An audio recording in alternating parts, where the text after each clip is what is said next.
ونستغفره ونعوذ بالله من شرور أنفسنا ومن سيئات أعمالنا من يهده الله فلا مضل له ومن يضلل فلا هادي له وأشهد أن لا إله إلا الله وحده لا شريك له وأشهد أن محمدًا عبده ورسوله أما بعد.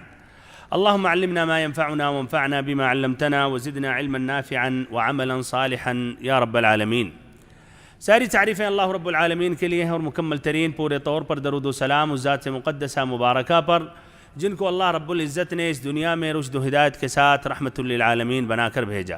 واجب الاحترام بھائیوں، معزز ساتھیوں، عزیز بچوں اور ہماری ماؤں اور بہنوں، آج شمائل النبی صلی اللہ علیہ وسلم کا یہ تیسرا باب ہے، باب ما جاء فی شعر رسول اللہ صلی اللہ علیہ وسلم، کہ رسول اکرم صلی اللہ علیہ وسلم کے مبارک بالوں کا بیان. مبارک بالوں کا بیان، مراد سر کے بال. اور سر کے بال یہ بھائیو آدمی کے لیے یا عورت کے لیے یہ ایک زینت ہے، ایک خوبصورتی ہے. اسی لیے جن کے بال جھڑنے لگتے ہیں تو اس کے لیے بھائیو کافی پیسے خرچ کرتے ہیں تاکہ بال وہ لوٹ آئے. اور عورتوں کے متعلق خصوصاً لا شک زیادہ واضح ہوتا ہے کہ یہ خوبصورتی کی ایک بین نشانی ہے، اسی لیے عورتیں خاص اس کا اہتمام کرتی ہیں، لیکن آدمیوں کے بھی حق میں بھائیو یہ زینت ہے اور خوبصورتی ہے. تو نبی اکرم صلی اللہ علیہ وسلم کے مبارک بالوں کے متعلق آج کا یہ درس ہے. اس باب میں 8 حدیثیں ہیں لیکن پوری حدیثیں مختصر ہیں، اسی لیے انشاءاللہ وقت کے اندر ہی 45 منٹ کے اندر یہ موضوع مکمل ہو جائے گا. تو نبی اکرم صلی اللہ علیہ وسلم کے مبارک بالوں کے متعلق، یعنی اس کی لمبائی کے بارے میں، اس کی صفت کے بارے میں، اور پھر کیا نبی صلی اللہ علیہ وسلم اس میں مثلا چوٹی باندھتے تھے یا چھوڑ دیتے تھے ایسے ہی، اور ایسے ہی بیچ میں مانگ نکالتے تھے یا نہیں.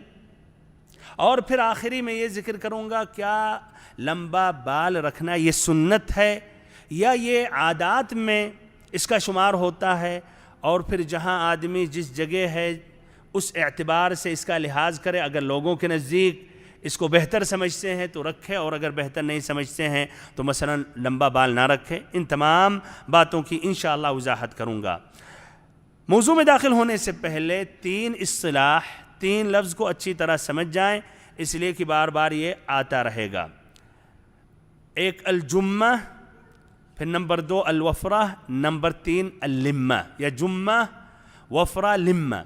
جمہ اس کو کہتے ہیں وہ بال جو کاندھ تک پہنچ جائے، دونوں کاندھوں تک پہنچ جائے، کاندھوں کو چھو لے، اس کو کہا جاتا ہے جمہ. یعنی بال جو اس صفت کی یہ بال ہو جائے، اتنا لمبا ہو جائے کہ کاندھوں کو چھو لے، تو کیا کہا جاتا ہے اس کو عربی میں؟ جمہ.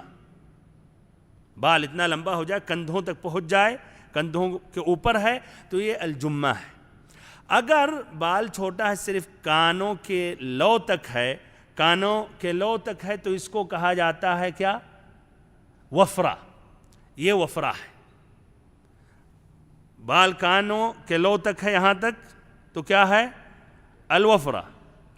اور اگر کندھے اور کانوں کے لو کے درمیان ہے تو اس کو کہا جاتا ہے لمہ. تو جمہ جو کندھے تک، اور وفرہ جو کانوں کے لو تک، اور لمہ ان دونوں کے درمیان کا اگر طول اتنا ہے تو اس کو کہا جاتا ہے. جس طرح کہ اہل لغت نے کہا، اس میں ابن الاثیر رحمہ اللہ نے اپنی کتاب النہایہ میں. تو بھائیوں اور محترم ساتھیوں، 8 حدیثیں ہیں، اس میں کچھ ایسی حدیثیں آئیں گی کہ نبی اکرم صلی اللہ علیہ وسلم کا بال الجمہ تک تھا، یا اس کی صفت جمہ تھی، یعنی کندھوں تک پہنچ جاتا تھا. اور کچھ حدیثیں آئیں گی کہ نہیں، صرف کیا تھا؟ وہ وفرہ یعنی کانوں کے لو تک تھا. اور ایک ایسی بھی حدیث آئے گی کہ دونوں کے درمیان تھا. تو کس طرح ان حدیثوں میں ہم جمع کریں گے؟ کیا اس میں اختلاف ہیں، تضاد ہیں؟ کیا رائے بھائیو؟ کیا جواب ہے اس کا؟ مختلف حالات تھے. کسی صحابی نے مثلا ایسی حالت میں دیکھا کہ آپ صلی اللہ علیہ وسلم کے بال کافی لمبے ہو گئے، تو اس نے جب بیان کیا، نبی صلی اللہ علیہ وسلم کا حلیہ بیان کیا، تو کہا آپ صلی اللہ علیہ وسلم کا بال جمہ تھا، یہاں تک پہنچ جاتا. جس نے دیکھا جب آپ نے اس کو کاٹ لیا تھا تو اس کو کہا مثلا کہ وفرہ تھا. کسی نے دونوں کے درمیان دیکھا تو لمہ کہا. تو یہ اس میں تضاد نہیں، مختلف حالات، یہ نہیں کہ بال ایک ہی طریقے سے پورا سال یا 10 سال تک رہے گا، اس میں ذرا بھی تبدیلیاں نہیں آئیں گی، بلکہ آپ نے حج کے وقت، عمرہ کے وقت پھر بال منڈوایا بھی۔ تو بھائیوں اور محترم ساتھیوں، اس میں آپس میں تضاد نہیں ہے۔ یہ سمجھنے کے بعد اب یہ 8 حدیثیں سمجھنے میں بہت زیادہ آسان ہیں۔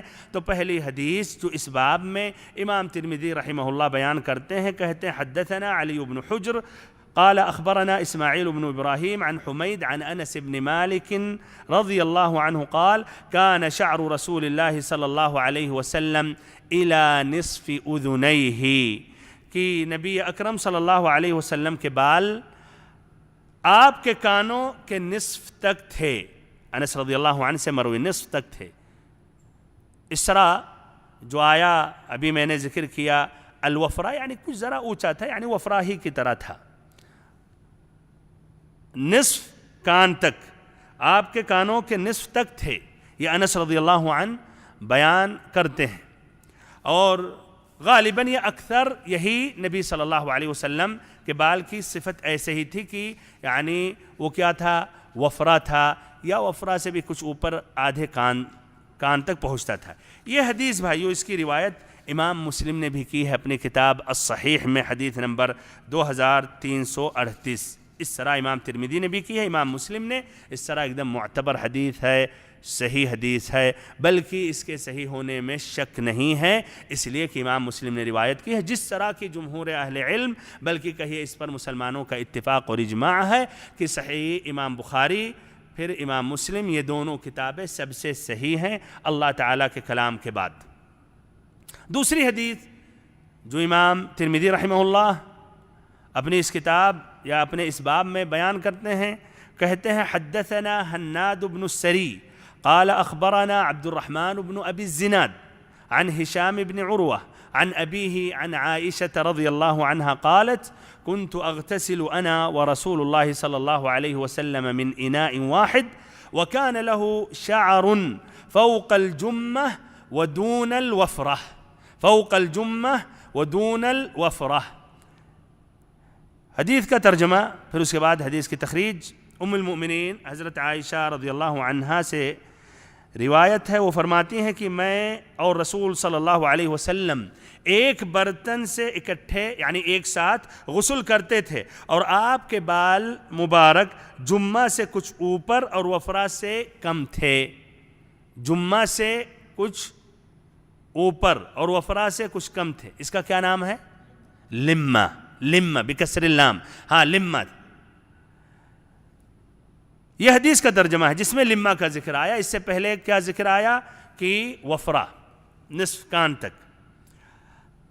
اس حدیث کی تخریج کس نے روایت کی ہے؟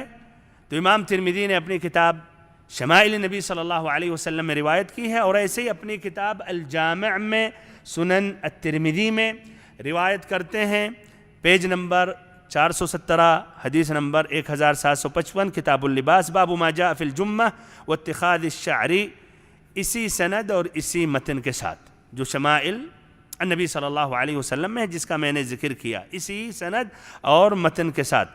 ترمذی رحمہ اللہ اپنی کتاب الجامع میں حدیث ذکر کرنے کے بعد کہتے ہیں هذا حديث حسن صحيح غريب من هذا الوجه وقد روي من غير وجه عن عائشة أنها قالت كنت أغتسل أنا ورسول الله صلى الله عليه وسلم من إناء واحد ولم يذكروا فيه هذا الحرف وكان له شعر فوق الجمة ودون الوفرة، وإنما ذكره عبد الرحمن بن أبي الزناد وهو ثقة حافظ، كان مالك بن أنس يوثقه ويأمر بالكتابة عنه۔ اس میں بھائیو اختصار کے ساتھ اس حدیث میں یہ آخری جو جملہ آیا ہے وَكَانَ لَهُ شَعْرٌ فَوْقَ الْجُمَّةِ دُونَ الْوَفْرَ، اس میں کلام ہے۔ اس میں دو جملہ ہے اس حدیث میں۔ عائشہ رضی اللہ عنہ کہتی كنت اغتسل انا ورسول اللہ صلی اللہ علیہ وسلم من اناء واحد، کہ ہم اور نبی صلی اللہ علیہ وسلم اکٹھے ایک ساتھ غسل کرتے تھے۔ یہ کئی اس کے طرق اور اسانید ہے، کئی روات نے روایت کی ہے، لیکن یہ جملہ آخری میں جو ہے وَكَانَ لَهُ شَعْرٌ فَوْقَ الْجُمَّةِ وَدُونَ الْوَفْرَةِ، کہ نبی صلی اللہ علیہ وسلم کے بال تھے جو جمعہ سے کچھ اوپر اور وفرا سے کم تھے۔ اس میں صرف ایک راوی جو عبد الرحمن بن ابی الزناد ہیں، انہوں نے یہ جملہ ذکر کیا ہے، اور جو محدثین ہیں یا اور جو روات الحدیث ہیں انہوں نے یہ جملہ نہیں ذکر کیا، لیکن بہرحال اس زیادہ یہ جو جملہ زائد ہے اس کے بارے میں کچھ اہل علم نے قبول کیا، اس لیے کہ کہتے ہیں عبد الرحمن بن ابی الزناد جو ہیں وہ ثقہ ہیں، ایک حافظ ہیں، اور ایسے امام مالک بھی ان کو ثقہ قرار دیتے تھے اور کہتے تھے لوگوں سے کہ ان سے لکھو حدیثیں، بمعنی اس طرح معتبر ہے۔ تو انہوں نے اگر یہ جملہ اگر زائد اور روات سے انہوں نے روایت کی تو یہ قابل قبول ہے، اس طرح شیخ البانی نے بھی اس حدیث کو صحیح قرار دیا۔ خلاصہ کلام، دوسری حدیث سے یہ بات واضح ہوئی کہ نبی صلی اللہ علیہ وسلم کا بال کان کے لو سے کچھ نیچے اور ایسے کندھوں سے اوپر، یعنی لما جو اس کی صفت ہے اس طرح یہاں تک پہنچتا تھا۔ تیسری حدیث امام ترمذی رحمہ اللہ فرماتے ہیں حدثنا احمد بن منیع قال حدثنا ابو قطن یا قال اخبرنا ابو قطن قال حدثنا شعبہ عن ابی اسحاق عن البراء بن عازب قال كان رسول الله صلى الله عليه وسلم مربوعا بعيدا بعيدا ما بين المنكبين وكانت جمته تضرب شحمة اذنيه۔ حدیث کا ترجمہ حضرت براء بن عازب رضی اللہ عنہ سے مروی ہے، وہ فرماتے ہیں رسول اللہ صلی اللہ علیہ وسلم خلقت کے اعتبار سے میانے قد والے تھے، نہ بہت لمبے تھے نہ چھوٹے تھے یا ناٹے تھے، آپ کے دونوں کندھوں کے درمیان کچھ دوری تھی، یعنی کچھ فاصلہ تھا، جس سے یعنی سینہ کشادہ تھا، اور یہ علامت قوت اور کمال کی، یعنی خلقت کے اعتبار سے آپ کی خلقت مکمل تھی اور کافی بہتر تھی۔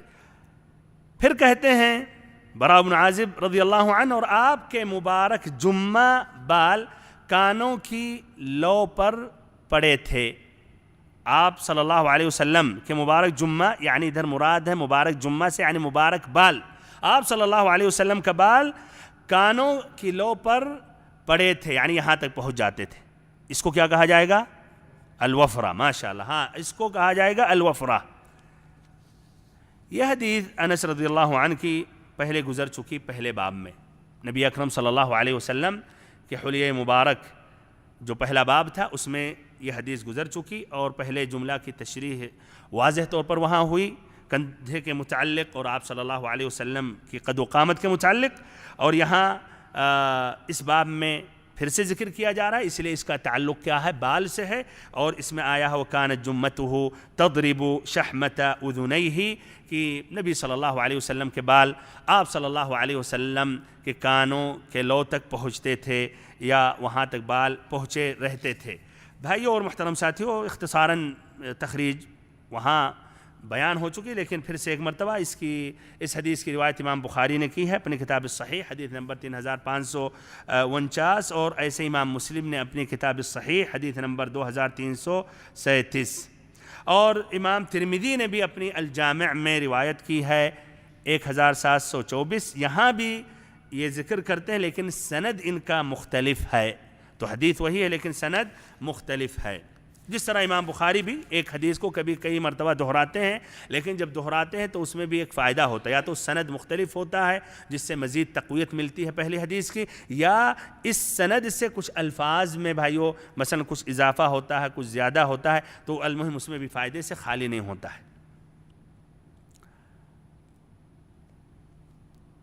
حدیث نمبر 4، امام ترمذی رحمہ اللہ فرماتے ہیں حدثنا محمد بن بشار قال أخبرنا وهب بن جرير بن حازم قال حدثني أبي عن قتادة قال قلت لأنس كيف كان شعر رسول الله صلى الله عليه وسلم قال لم يكن بالجعد ولا بالسبط ولا بالسبط كان يبلغ شعره شحمة أذنيه۔ حدیث کا ترجمہ حضرت قتادہ رحمہ اللہ فرماتے ہیں میں نے حضرت انس رضی اللہ عنہ سے پوچھا کہ نبی اکرم صلی اللہ علیہ وسلم کے بال کیسے تھے، نبی اکرم صلی اللہ علیہ وسلم کے بال کیسے تھے؟ انہوں نے فرمایا آپ صلی اللہ علیہ وسلم کے بال آپ صلی اللہ علیہ وسلم کے مبارک بال نہ تو بہت زیادہ گھنگھریالے تھے اور نہ ہی بالکل سیدھے تھے. آپ صلی اللہ علیہ وسلم کے بال مبارک آپ کے کانوں کی لو تک پہنچتے تھے. یہ بھی حدیث براء بن عازب رضی اللہ عنہ کی طرح یہ بھی ہے. اس میں بھی بتایا گیا کہاں تک بال پہنچتا تھا, کان کے لو تک. اور اس میں یہ بتایا گیا کہ بال آپ صلی اللہ علیہ وسلم کے گھنگریالے نہیں تھے, مڑے مڑے جو ہوتے ہیں, نہ ایسے ایک دم سیدھا بلکہ درمیان. اور یہ حدیث کا بھی بھائیو ذکر گزر چکا, سابقہ پہلا جو باب آیا تھا اس میں گزر چکا. اور اگر یہ حدیث انس رضی اللہ عنہ نہیں تو یہ الفاظ گزر چکے پہلے باب میں. اس حدیث کی تخریج امام بخاری نے اپنی کتاب الصحیح میں کی ہے, پیج نمبر 1038, حدیث نمبر 5905, کتاب اللباس باب الجعد. اور ایسے ہی دوسرے مقام پر بھی امام بخاری نے اس حدیث کو دہرایا, حدیث نمبر 5906. دونوں کے الفاظ میں کچھ اختلاف ہیں اور سند میں بھی کچھ اختلاف ہے, یعنی دوسرے اسناد سے بیان کرتے ہیں. ایسے امام مسلم نے بھی اپنی کتاب الصحیح میں حدیث نمبر 2338, پیج نمبر 1029, کتاب الفضائل باب صفت شعر النبی صلی اللہ علیہ وسلم. تو یہ بھی بھائیو حدیث واضح ہے ایک دم. آگے بڑھتے ہیں. حدیث نمبر 5, امام ترمذی رحمہ اللہ فرماتے ہیں حدثنا محمد بن یحییٰ ابن ابی عمر المکی قال اخبرنا سفیان ابن عیینہ عن ابن ابی نجیح عن مجاہد عن ام ہانئ ابن یا بنت ابی طالب عن ام ہانئ بنت ابی طالب قالت قدم رسول اللہ صلی اللہ علیہ وسلم مکہ قدمة وله 4 غدائر.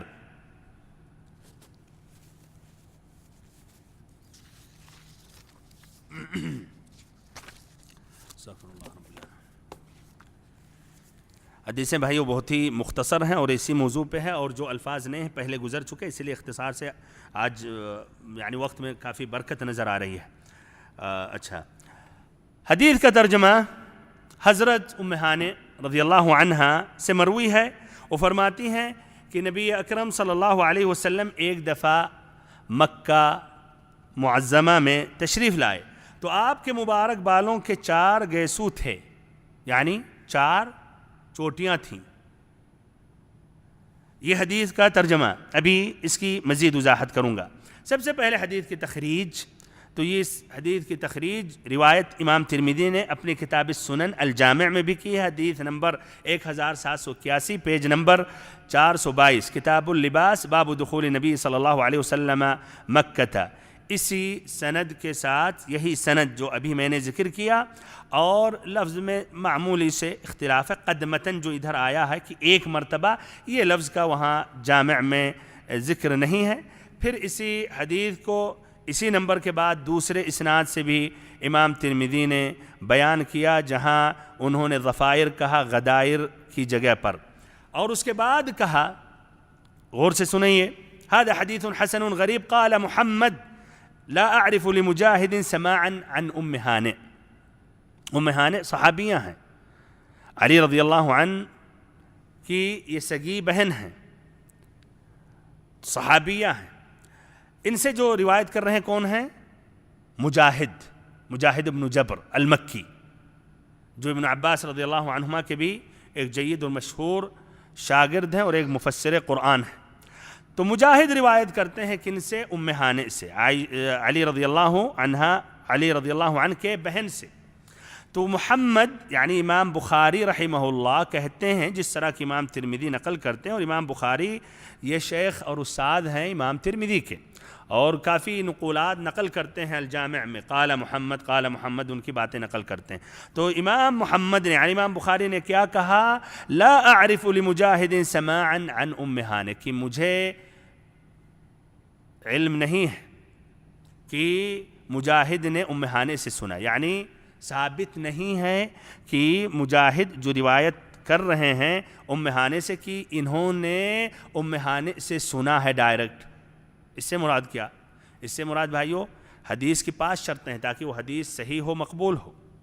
ان شرطوں میں سے کیا ہے؟ اتصال السند, سند متصل ہو, جتنے روات الحدیث ہیں ہر کوئی اپنے شیخ سے جو روایت کر رہا اس سے اس کی ملاقات ہو، نہ کہ بیچ میں کوئی واسطہ ہو اور اس واسطے کو ہٹا دے۔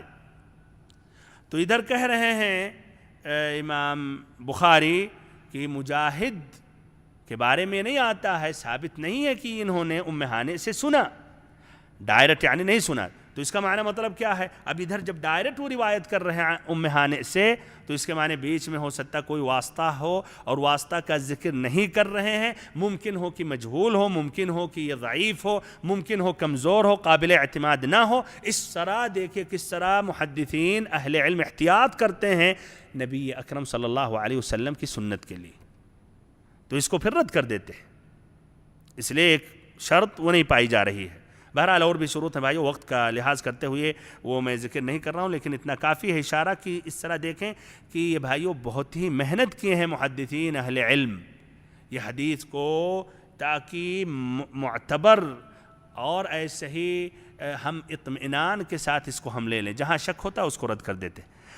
تو کیا رہا ہے بھائیو؟ اس طرح بھی حدیث ضعیف ہے؟ حقیقت میں کچھ اہل علم نے اس حدیث کو صحیح قرار دیا، اس لیے کہا کہ مجاہد جو راوی ہیں ام ہانئ سے، ان کی پیدائش ہوئی سن 21 ہجری میں اور ام ہانئ کا انتقال ہوا ہے سن 50 ہجری میں، تو ممکن ہے، اور دونوں مکہ کے رہنے والے تھے، تو ممکن ہے ملاقات ہو، امکان اللقاء ہے۔ امام بخاری کی شرط زیادہ قوی تھی امام مسلم سے۔ امام بخاری کی شرط یہ ہے کہ روات کے درمیان یہ ثابت ہونا چاہیے کہ ملاقات ہوئی ہے، لیکن اور محدثین کے نزدیک اگر لقاء ممکن ہے اور وہ راوی مدلس نہیں ہے، یعنی تدلیس نہیں کرتا کہ بیچ میں واسطات کو کاٹ دیتا ہے عن کا لفظ استعمال کر کے، تو قبول کر لیتے۔ امام مسلم کی بھی یہی رائے تھی، امکان اللقاء۔ تو دونوں مکہ میں ہیں، ان کی عمر کتنی جب پیدا ہوئے تھے؟ 21 ہجری میں۔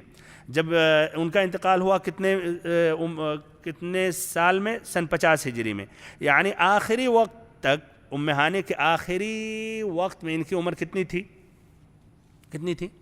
29 سال۔ 29 سے ممکن ہے، تو ادھر ممکن ہے ملاقات ہوئی یا نہیں؟ ممکن ہے انہوں نے سنا یا نہیں؟ تو کہا ممکن ہے۔ اس طرح ابن القیم نے اس کو صحیح قرار دیا، ایسے ہی شیخ البانی رحمہ اللہ نے بھی۔ بہرحال اس طرح امام ترمذی کے علاوہ امام احمد نے بھی اس کی روایت کی اپنی کتاب المسند میں، ابو داؤد نے اپنی کتاب السنن پیج نمبر 588 حدیث نمبر 4191، ایسے ابن ماجہ نے بھی اپنی کتاب السنن پیج نمبر 522 حدیث نمبر 3631۔ بھائی ادھر چند باتوں کی وضاحت کر رہا ہوں اس حدیث میں۔ نمبر 1 تو ام ہانئ کا ترجمہ ذکر کر رہا ہوں، اس لیے صحابیاں ہوں اتنی شاید معروف اور مشہور نہ ہوں ہم لوگوں کے نزدیک، تو یہ علی رضی اللہ عنہ کی سگی بہن ہیں۔ انہوں نے اسلام قبول کیا عام الفتح، فتح مکہ کے وقت، اور نبی صلی اللہ علیہ وسلم اس وقت جب مکہ میں داخل ہوئے فتح کے وقت، تو آپ صلی اللہ علیہ وسلم ان کے گھر میں بھی تشریف لے گئے، اور وہاں آپ صلی اللہ علیہ وسلم نے 8 رکعت صلاۃ الضحیٰ، ضحیٰ کی نماز پڑھی۔ ام ہانئ سے 46 حدیثیں مروی ہیں، ٹوٹل پورا کتنی حدیثیں؟ 46 حدیثیں، جس میں صرف ایک حدیث بخاری اور مسلم نے روایت کی ہے، جو یہ حدیث ہے کہ نبی صلی اللہ علیہ وسلم ان کے گھر میں داخل ہوئے اور 8 رکعت الضحیٰ کی نماز نبی اکرم صلی اللہ علیہ وسلم نے پڑھی۔ ان کا انتقال سن 50 ہجری میں ہوا۔ اس حدیث میں آتا ہے وَلَهُ 4 غَدَائِرْ، آپ صلی اللہ علیہ وسلم کے مبارک بالوں کے 4 گیسو تھے، چوٹیاں یعنی تھیں۔ تو اس طرح یہ 4 تھے، یعنی اتنے لمبے ہو گئے تھے، اور کیا آپ چوٹی باندھے؟ ابن حجر رحمہ اللہ فرماتے ہیں کہ یہ کبھی کچھ اوقات کے لیے آتا ہے کہ جب آپ مثلا سفر میں اپنے کاموں میں کافی بزی ہو گئے اور ٹائم یعنی نہیں ملا، تو اس حدیث کو حمل کیا جائے گا کہ مثلا مشغول رہے مثلا سفر کی وجہ سے، نہ کہ عام حالات میں اس طرح آپ صلی اللہ علیہ وسلم کے اتنے لمبے بال ہو جاتے تھے اور اس طرح آپ یعنی چوٹیاں باندھتے تھے، لیکن آپ یہ ثابت ہے ایسا کہ آپ نے کیا جس طرح اس حدیث میں ہے۔ حدیث نمبر 6، امام ترمذی رحمہ اللہ فرماتے ہیں حدثنا سوید بن نصر قال حدثنا عبد الله بن المبارك عن معمر عن ثابت عن أنس أن شعر رسول الله صلى الله عليه وسلم كان إلى أنصاف أذنيه، یہ حدیث ابھی گزرا بھائیو، اس حدیث سے پہلے ہانے سے پہلے انس رضی اللہ عنہ کی حدیث، لیکن اس میں لفظ یہ آتا ہے کہ کان شعر رسول اللہ صلی اللہ علیہ وسلم شحمت اذنیہ تک پہنچتا تھا، یعنی کانوں کے لو تک، اور ادھر جو لفظ آیا انصاف اذنیہ کی یعنی نبی صلی اللہ علیہ وسلم کے بال کانوں کے نصف حصوں تک تھے، تو اس سے واللہ اعلم واضح ہوتا ہے یعنی تقریباً قریب تھے لو تک، ایک دم جس نے بالضبط دیکھا تو کہا کچھ اوپر تھے، کسی نے کہا نہیں لو تک پہنچے تھے، یعنی اتنا بڑا مسئلہ نہیں ہے۔ تو یہ حدیث انس رضی اللہ عنہ کی ابھی گزری جو حدیث نمبر 4 اس باب میں ہے، اور ادھر میں جو ابھی ذکر کر رہا ہوں حدیث نمبر 6 ہے۔ ایسے ہی اس حدیث کی روایت ابو داؤد نے بھی کی ہے، النسائی نے بھی کی ہے۔ حدیث کا ترجمہ ایک مرتبہ اور حضرت انس رضی اللہ عنہ فرماتے ہیں کہ رسول صلی اللہ علیہ وسلم کے بال کانوں کے نصف حصوں تک تھے۔ اس کے بعد حدیث نمبر 7 امام ترمذی رحمہ اللہ فرماتے ہیں حدثنا سوید بن نصر قال حدثنا عبد الله بن المبارك عن يونس بن يزيد عن يونس ابن يزيد عن الزهري قال حدثنا عبيد الله ابن عبد الله ابن عتبة عن ابن عباس رضي الله عنهما أن رسول الله صلى الله عليه وسلم كان يسدل شعره وكان المشركون يفرقون رؤوسهم وكان أهل الكتاب يسدلون رؤوسهم وكان يحب موافقة أهل الكتاب فيما لم يؤمر فيه بشيء ثم فرق رسول الله صلى الله عليه وسلم رأسه۔ حدیث کا ترجمہ حضرت ابن عباس رضی اللہ عنہ سے مروی ہے یا رضی اللہ عنہما سے مروی ہے کہ رسول اللہ صلی اللہ علیہ وسلم اپنے بالوں کو لٹکایا کرتے تھے، یعنی چھوڑ دیتے تھے، لمبے ہو جاتے چھوڑ دیتے تھے، اور آگے سے اگر زیادہ لمبا نہیں ہے جس سے آتا کہ یہاں تک کہ ماتھے تک پہنچ جاتا ہے، جس سے ابن حجر رحمہ اللہ بیان کرتے ہیں، چھوڑ دیتے تھے۔ اور مشرکین اپنے بالوں میں مانگ نکالتے تھے۔ مانگ کس طرح؟ دونوں سائڈ میں کر کے بیچ میں یہاں تک۔ ہاں کچھ نوجوان خوش ہو رہے ہیں، اب شاید اس حدیث پر عمل کرنا شروع کر دیں۔ آخر میں بتایا جائے گا کیا یہ سنت ہے عموماً بال لمبا رکھنا یا نہیں، اس کی وضاحت کروں گا۔ تو وہ مانگ نکالتے تھے بیچ میں، جبکہ اہل کتاب اپنے سر کے بالوں کو لٹکاتے تھے، چھوڑ دیتے تھے، اس لیے کہ جس کام میں تو مشرکین کیا کرتے تھے بھائیوں؟ مانگ نکالتے تھے، اور اہل کتاب چھوڑ دیتے تھے۔ تو نبی صلی اللہ علیہ وسلم کیا کرتے تھے شروع میں؟ آپ بھی چھوڑ دیتے تھے، یعنی کس کی موافقت کرتے تھے؟ اہل کتاب کی۔ کیوں اہل کتاب کی موافقت کرتے تھے؟ اس لیے کہ جس سے حدیث میں ہے، اس لیے کہ جس کام میں آپ کو کوئی حکم نہ دیا جاتا اس میں آپ صلی اللہ علیہ وسلم اہل کتاب کی موافقت پسند فرماتے تھے۔ پھر نبی اکرم صلی اللہ علیہ وسلم نے بھی سر میں مانگ نکالنی شروع کر دی، پھر آپ صلی اللہ علیہ وسلم بھی سر میں مانگ نکالنی شروع کر دی۔ تو بھائیو ایک مرتبہ اور مزید وضاحت کر رہا ہوں کہ نبی صلی اللہ علیہ وسلم اپنے بال کو چھوڑ دیتے تھے، کھلا چھوڑ دیتے تھے، مانگ نہیں نکالتے تھے۔ اور مشرکین یعنی مکہ قریش کے مشرکین، عرب کے مشرکین کیا کرتے تھے؟ مانگ نکالتے تھے۔ اہل کتاب بھی بال کو ایسے چھوڑ دیتے تھے۔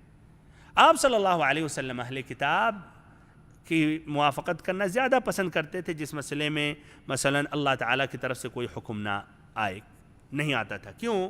اس لیے اہل کتاب جو بھی ہیں ان کے پاس ایک کتاب ہے، اگرچہ محرف ہو گئی لیکن ممکن ہے کہ زیادہ قریب ہوں حق سے۔ اور مشرکین جنہوں نے اللہ تعالیٰ کی عبادت میں شرک کیا، جن کے پاس کوئی مقدس کتاب ہے ہی نہیں، تو لا شک زیادہ دور ہیں۔ اس لیے آپ صلی اللہ علیہ وسلم اہل کتاب کی یعنی ان کے موافق ایسے چیزوں میں پسند کرتے تھے۔ بہرحال پھر نبی صلی اللہ علیہ وسلم کیا مانگ نکالنا آپ نے شروع کر دی، جس سے واضح ہوا کیا؟ کچھ اہل علم نے کہا کہ مانگ نکالنا کیا ہے؟ سنت ہے۔ کچھ اہل علم نے کہا کہ یہ نکالنا یہ سنت ہے۔ بھائیو اور محترم ساتھیو، ابن حجر رحمہ اللہ کہتے ہیں کہ کان الفرق آخر الامرین، تو آخری میں آپ صلی اللہ علیہ وسلم کیا کرتے تھے؟ عربی میں ہے ایک تو کان یسدل، سدل کرتے تھے یا فرق کرتے تھے؟ فرق کرتے تھے، مانگ نکالتے تھے، آخری میں یہی۔ امام نووی رحمہ اللہ کہتے ہیں الفرق سنہ، یا کہ اس طرح یہ مانگ نکالنا اور بال لمبے ہو جائیں دونوں سائڈ میں کر کے بیچ میں مانگ نکالنا، یہ کیا سنت ہے۔ آخری حدیث نمبر 8، امام ترمذی رحمہ اللہ فرماتے ہیں حدثنا محمد بن بشار قال اخبرنا عبد الرحمن ابن مهدي عن ابراهيم ابن نافع المكي عن ابن ابي نجيح عن مجاهد عن ام هانئ قالت رأيت رسول الله صلى الله عليه وسلم ذا ضفائر 4. ابھی یہ حدیث بھائیو گزر گئی ہے کہ نہیں ام ہانئ کے بارے میں، ترجمہ کر رہا ہوں.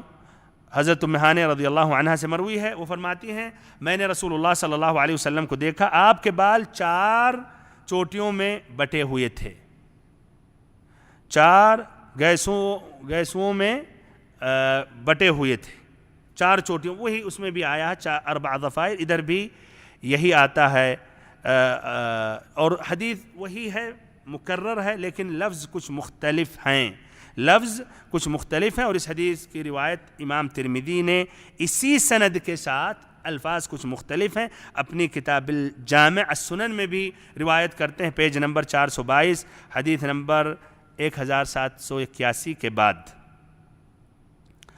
اور ادھر جو بھی 4 حدیثوں سے پہلے جو گزری ہے یہی حدیث، ادھر بھی کچھ سند بھائیو شروع میں جو سند ہے مختلف ہے،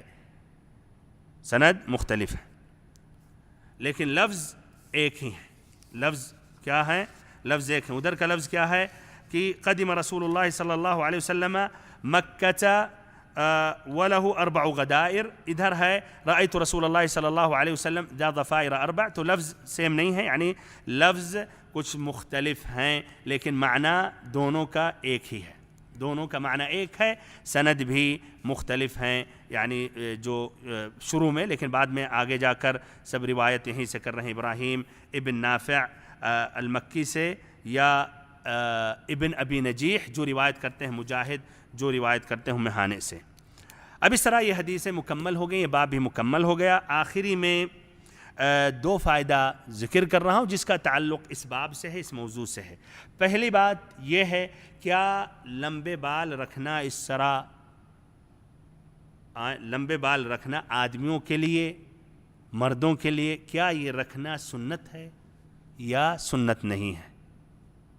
اس لیے کہ ابھی اس باب سے یہی واضح ہوا کہ نبی اکرم صلی اللہ علیہ وسلم کے بال کیا کان کے لو تک پہنچ جاتے تھے، اور ایسے ہی آپ صلی اللہ علیہ وسلم اس میں چوٹیاں بھی باندھے جس سے ام ہانئ رضی اللہ عنہا ذکر کرتے ہیں، اور ایسے ہی کبھی کبھی کندھوں تک پہنچ جاتے تھے، اور کبھی کبھی دونوں کے درمیان لمہ تک، جس طرح کہ عائشہ رضی اللہ عنہا روایت کرتی ہیں.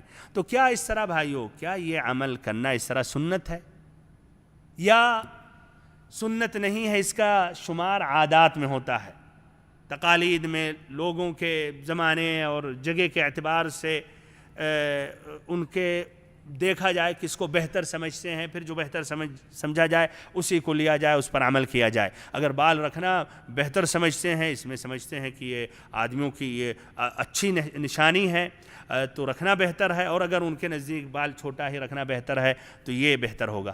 کیا رائے ہے؟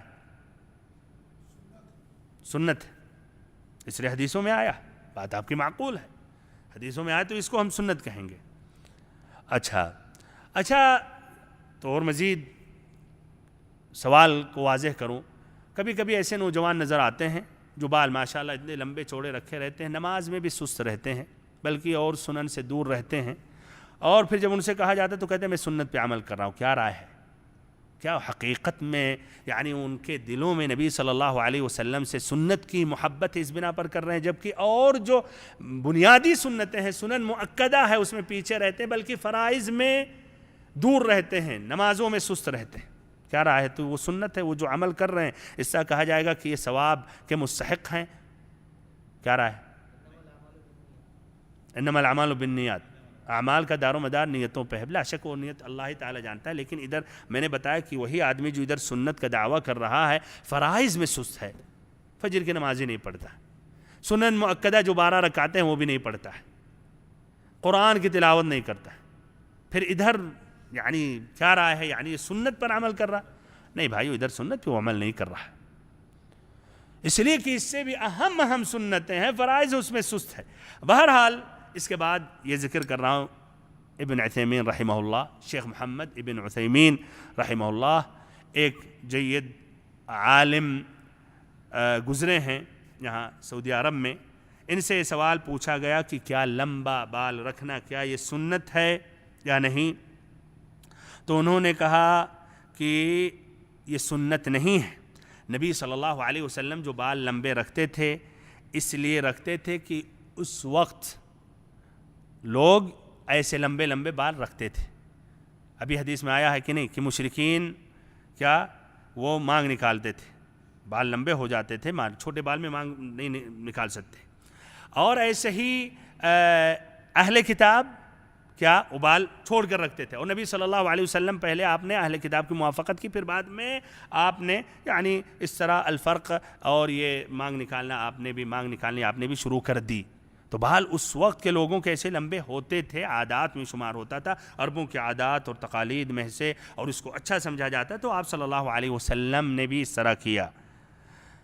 ایک اور دلیل ذکر کرتے ہیں، اس لیے کہ نبی صلی اللہ علیہ وسلم نے ایک شخص کو دیکھا، ایک بچے کو دیکھا، ابو داؤد کی روایت ہے، حدیث نمبر 4195، جس نے کچھ بال کو رکھا اور کچھ کو چھلایا، جو قزع بولتے ہیں آج بھی، یہ بھی ایک فیشن ہے، کچھ نوجوان خاصے چھوٹے بچوں کو ہم میں سے بہت سے والدین بھی ہم لوگ کرتے ہیں ایسا، جبکہ یہ بھائیو واضح ہے حرام اور ناجائز ہے۔ قزع کیا کہ کچھ بال کو ایک دم چھلا دیں اور کچھ کو رکھیں، اکثر ہوتا ہے ایسے، کان کے پاس دم چھلا دیتے ہیں اور اوپر رکھے رہتے ہیں، چھتری کی طرح، یا کہیے اوپر رکھے رہتے ٹوپی کی طرح، یعنی ٹوپی پہننے کی ضرورت نہ ہو، اچھا قلغی کی طرح۔ اچھا تو بھائیو یہ اس کے بارے میں جب آپ صلی اللہ علیہ وسلم نے اس کو دیکھا اس بچے کو، تو آپ نے کہا احلقوہ کلہ او اترکوہ کلہ، کہ اس کو یا تو مکمل چھل دو یا تو مکمل چھوڑ دو۔ تو اگر بال چھوڑنا بہتر ہوتا، لمبا کرنا بہتر ہوتا، تو آپ صلی اللہ علیہ وسلم کہتے کہ اس کو چھوڑ کر رکھو، یہ نہیں کہتے اس کو یا تو مکمل رکھو یا مکمل چھلا دو۔ یہ مفہوم لیتے ہیں علامہ ابن عثیمین رحمہ اللہ اس حدیث سے۔ تو بہرحال یہ عادات میں اس کا شمار ہے، سنت پر اس پر نہیں شامل ہے، اور اگر اس طرح جس ماحول میں آپ ہیں اور وہاں کے لوگ لمبا بہتر سمجھتے ہیں، بشرط کی عورتوں کی مشابہت نہیں ہے، نہ کافروں کی تقلید ہے، تو اس پر عمل کریں، اور اگر اس کو بہتر نہیں سمجھتے ہیں تو لمبا نہیں رکھیں۔ اور ہمارے خیال آپ نہیں جانتے ہوں گے کوئی بھی معتبر اور جید عالم لمبے لمبے بال رکھتا ہو، کیا رہا ہے؟ معتبر علماء جو صحیح میں عالم ہیں، جن کو اللہ تعالیٰ نے علم کی دولت سے نوازا ہے اور ان کے اندر بھی خشیت الہی ہے، غالباً نہیں نظر آئے گا، تو اس طرح انہوں نے بھی اس پر عمل نہیں کیا۔ لیکن بھائی اور محترم ساتھیو، اگر ایک آدمی حریص ہے اور سنتوں پر عمل کر رہا ہے، پوری کوشش کرتا، اور اس نے لمبے بال رکھے اس غرض سے کہ ہم سنت پر عمل کریں، اور اس میں کافروں کی مشابہت نہیں ہے، نہ عورتوں کی مشابہت ہے، تو انشاءاللہ انما الاعمال بالنیات، اسے اس کی نیت کا ثواب ملے گا۔ لیکن جو فرائض میں ڈھیلا ہو اور سنتیں موٹی موٹی سنتوں کا اہتمام ہی نہیں کر رہا ہے، اور پھر ماشاءاللہ ادھر بال کے وقت اس پر کہہ رہا کہ اس پر عمل کرنا، تو غالباً یہ بھائیو جھوٹا ہے۔ یہ اصل میں کیا کہتے ہیں، فیشن کے اوپر چلتا ہے۔ جہاں فیشن بال منڈوانا ہوتا ہے تو بال منڈوانے لگتا ہے، جہاں بال لمبے رکھنے ہوتے تو لمبے رکھنے لگتا ہے، کوئی دوسری اسٹائل کوئی ہیرو کی آتی ہے تو وہ اس کے پیچھے چلا جاتا ہے، ایسے بھی کچھ لوگ ہوتے ہیں۔ تو بھائیو یہ اس طرح یہ بات جاننا ضروری ہے، اور پھر تاکید کر رہا ہوں بھائیو کہ لمبے بال بھی آدمی رکھے تو اس میں عورتوں کی اور کافروں کی مشابہت نہیں ہو۔ نبی صلی اللہ علیہ وسلم نے فرمایا من تشبہ بقوم فہو منہم، ابن عمر رضی اللہ عنہما سے مروی ہے، ابو داؤد کی روایت ہے، حدیث نمبر 4031، کہ جس نے کسی قوم کی مشابہت اختیار کی تو وہ انہی میں سے ہے، یعنی مسلمان نہیں ہے۔ عیسائیوں کی مشابہت کی تو عیسائی ہے، ہندوؤں کی مشابہت کی تو وہ ہندو ہے۔ اس حدیث کا ظاہری معنی یہی ہے، اس میں وعید اور دھمکی ہے بھائی، اس سے بچنا چاہیے۔ اور ایسے ہی صحیح امام بخاری کی روایت ہے، حدیث نمبر 5885، ابن عباس رضی اللہ عنہما سے مروی ہے کہ نبی صلی اللہ علیہ وسلم نے فرمایا یا لعن رسول اللہ صلی اللہ علیہ وسلم المتشبہین من الرجال بالنساء والمتشبہات من النساء بالرجال، نبی صلی اللہ علیہ وسلم نے لعنت بھیجی ان عورتوں پر یا ان مردوں پر جو عورتوں کی مشابہت کرتے ہیں، اور ان عورتوں پر جو مردوں یا آدمیوں کی مشابہت کرتی ہیں۔ تو یہ یہ دونوں چیزوں کا لحاظ کرنا چاہیے. اور کچھ لوگ تو لمبے بال رکھتے ہیں، اس میں کافروں کی مشابہت ہوتی ہے یا عورتوں کی ہوتی ہے. دوسرا فائدہ یہ ہے کہ بھائی وہ نبی صلی اللہ علیہ وسلم کے بال جب لمبے ہو جاتے تھے کندھوں تک پہنچ جاتے تھے، یعنی اس سے زیادہ لمبے نہیں ہوتے تھے، ہے کہ نہیں؟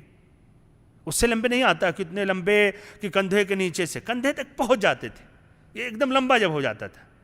اور عام حالات میں کہاں کیا ہوتا تھا؟ جمعہ ہوتا تھا کانوں کے لو تک. آج وہ کچھ نوجوان اس سے بھی لمبا رکھے رہتے، پیچھے سے اگر آپ دیکھیں تو آپ کہیں گے عورت ہے کہ نہیں؟ تو یہ اس میں حقیقت میں ادھر جتنا بھی کہے کہ میرے انما الاعمال بالنیات، تو یہ اعوذ باللہ یہ تو بہت بڑا یہ ظالم ہے. تو یہ اس میں ایک حقیقت یہ ہے، اگر کوئی سنت پر عمل بھی کرے اور عام سنتوں پر بھی عمل کرنے کی کوشش کرتا ہے تو اس سے بھی نیچے نہیں ہونا چاہیے. اللہ تعالیٰ سے آخر میں دعا کرتا ہوں کہ اللہ رب العزت ہم سبھی کو دین کا صحیح سمجھ عطا کرے، اور ہم سبھی کو نبی اکرم صلی اللہ علیہ وسلم کی سنت، آپ کی سیرت، آپ کی شمائل پڑھنے کی توفیق دے، سمجھنے کی توفیق دے، عمل کرنے کی توفیق دے. وصلی اللہ وسلم وبارک ونعم علی عبدک ورسولک محمد.